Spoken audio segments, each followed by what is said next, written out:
This is for you new people. I only have one rule. Everyone fights, no one quits. If you don't do your job, I'll shoot you. You get me? We get you, sir! Welcome to the Roughnecks.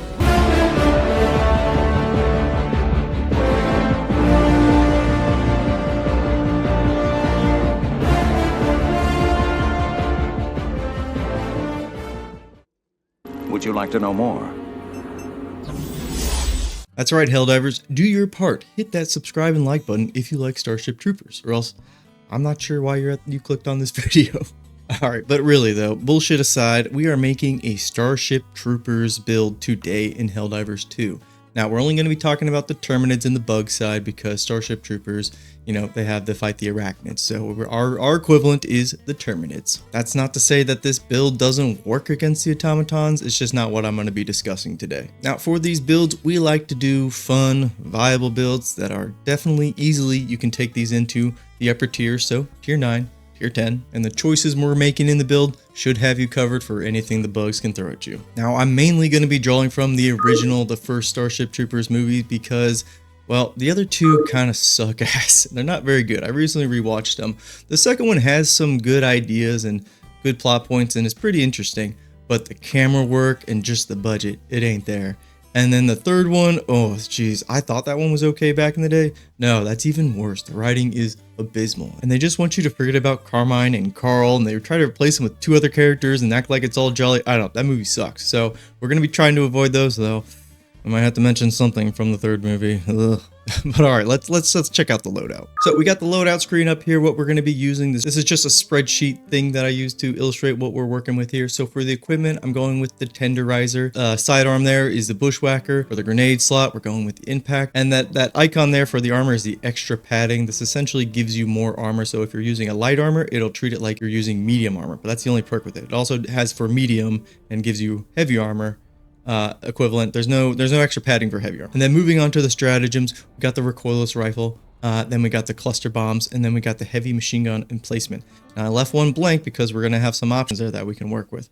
And the booster there, that's the stamina one. You get that from the first war bond, so everybody should be able to have that one. It's available to everybody. It's free. So now let's circle back to the equipment and let's talk about each individual pick and kind of how I think this makes you feel like a roughneck from Starship Troopers. Now first up, we got the tenderizer there. From Starship Troopers, they have an assault rifle. It looks exactly the same. It's got that stock magazine. I think in Starship Troopers, but it's the Merida rifle. Anyways, but that's why we're making that pick. The tenderizer is a really good gun overall for chaff clear.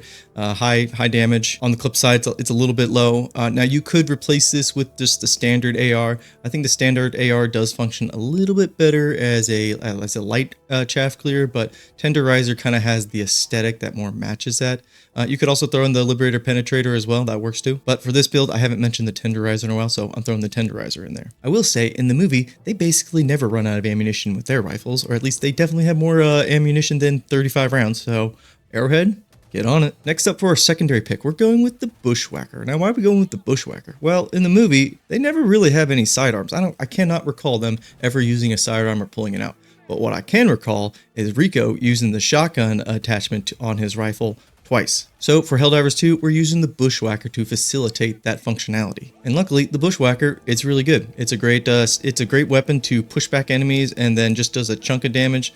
3 shells, you're never going to waste any ammo because you don't throw them away when you reload. So bushwhacker, just a very solid secondary. Now before I move into the grenade, I forgot to mention, yeah, the tenderizer you get from the Polar Patriots Warbond, and the bushwhacker that is from the Viper Commando. So if you don't have either one of those, you know, get on that super credit farm and get it done. I have a video for that, you know. All right, moving on to the grenade slot. They have like a thermal, basically standard grenade with a pin. Luckily, we do have 2 grenades that have that same functionality, but I went with the impact because I like the way the impact functions better, and I don't like to pick things that I don't have fun with in the game. And those 2 standard grenades from the free war bond that you get early, I don't vibe with them very well. I don't like it very much. So I went with the impact, but just know those other 2 grenades, they work as well. And then the extra padding. Let's talk about the armor kit there. I'm just kidding. Did you guys think I was going to forget about the knife? Oh, that is also a great option for your grenade slot. And why is that? Well, there's a few famous scenes with it. Put your hand on that wall!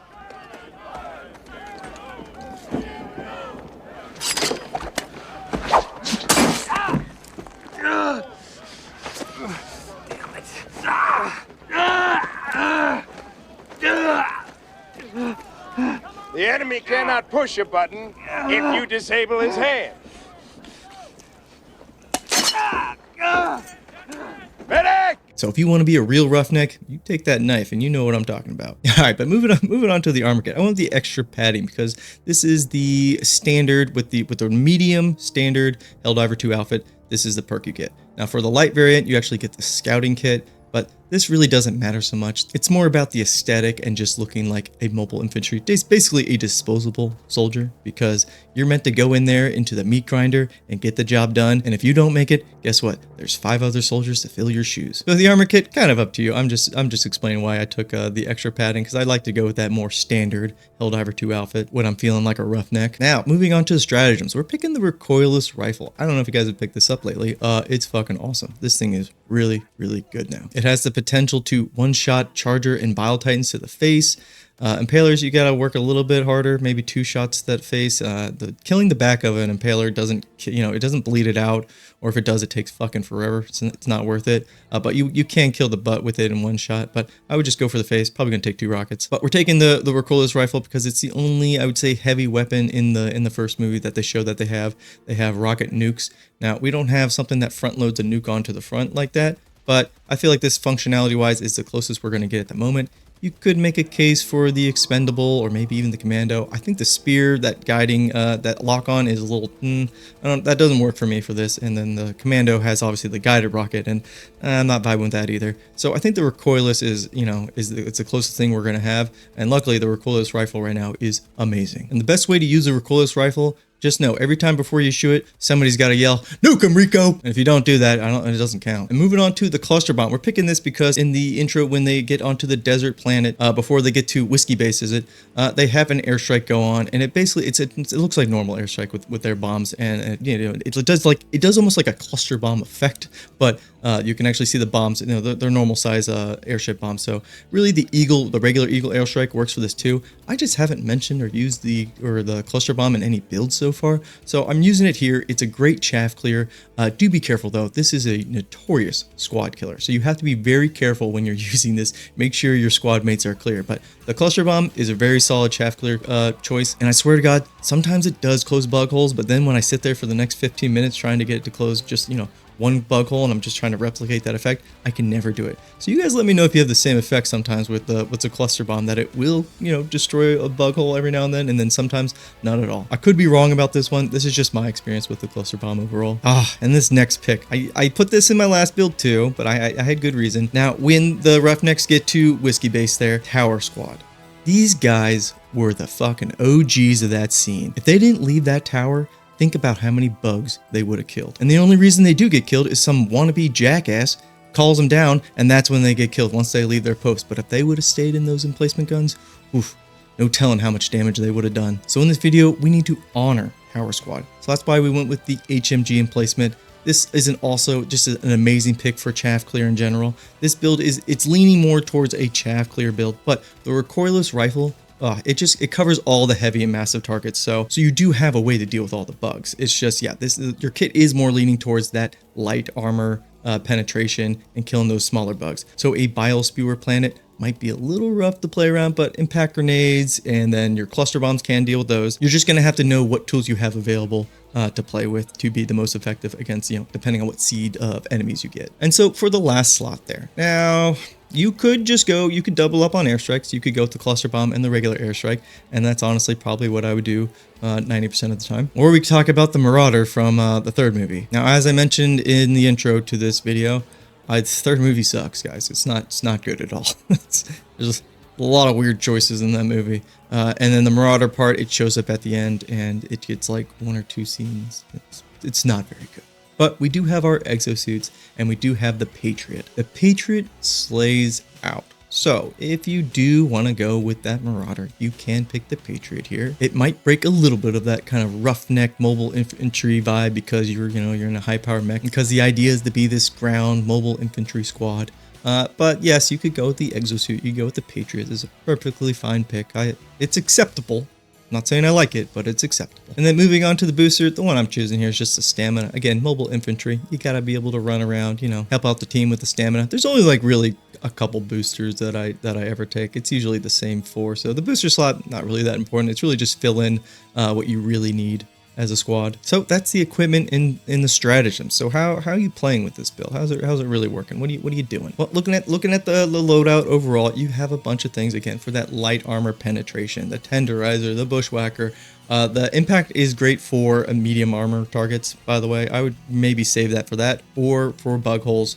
But again, you got to yell, "Nuke him, Rico," or just close that bug hole. You know, you gotta yell. You know. And then the armor kit, kind of up to you. Again, I like to go with that standard Helldiver outfit. And then the stratagems, yes, you've got your recoilless rifle, which is it's going to be your go-to for those heavy and massive targets. Cluster bomb can handle some medium armor penetration. It does do damage to those heavier targets, but I would use the cluster bomb against them. Again, if a bug breach comes up and you know there's a charger that pops up, and obviously all the chaffs around them too, it's perfectly fine to use them there. And then the HMG emplacement, this is for those defensive times. This is maybe when you initially drop in, and usually the drops are pretty hot with the bug breaches.